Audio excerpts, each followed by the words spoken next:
Letterboxes suck. Don't use them. More after this intro.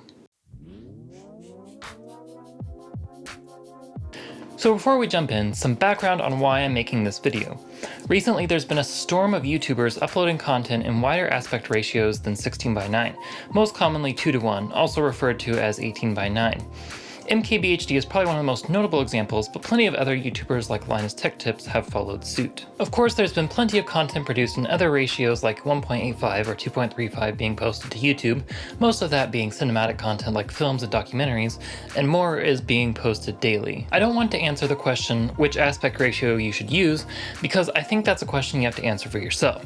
16:9 is still the standard for the vast majority of displays, but 2:1 is starting to become more common on smartphones, and of course 2.35 matches up with ultra-wide monitors, which have been gaining popularity over the past several years. Of course, all that ignores the creative aspects of various aspect ratios, like the 4:3 you probably noticed this video is in, which in my opinion frames talking head videos like this one much better than wider aspect ratios. Not that I intend to utilize 4:3 for all my videos anytime soon. Instead, what I want to emphasize is that you should not use letterboxes, like ever. For those who don't know, letterboxes are the black bars you see at the top and bottom of a video being played at a wider aspect ratio than the resolution of the video or video player.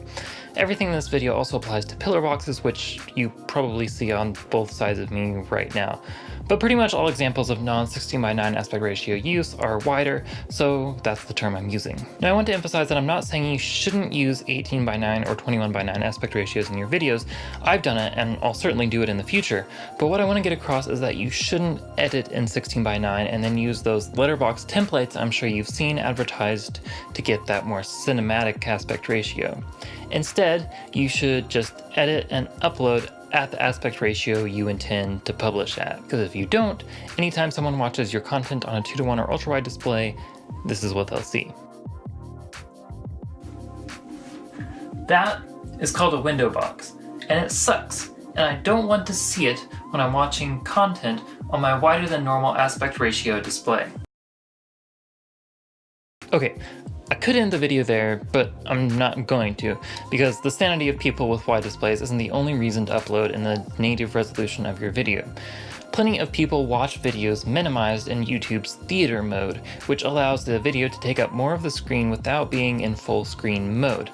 It also allows your video to utilize up to the full width of someone's monitor, even without being full screen.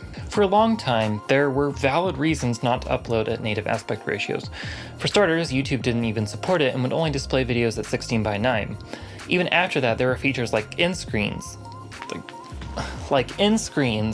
that would only work at 16:9. But that's changed since YouTube has introduced the YouTube Studio, which is slowly being rolled out to replace the YouTube dashboard. As of this year, 2019, there's literally no reason not to upload at the resolution you want the content of your video to be at. Unless, of course, you're mixing aspect ratios, which gets a little more complicated, but that's content for another video. Anyway, that's it for this video. If you like this video, hit that like button. If not, feel free to hit the dislike button. If you have any more questions or comments, feel free to leave those down in the comment section down below. And if you want to see more videos like this, please hit that subscribe button.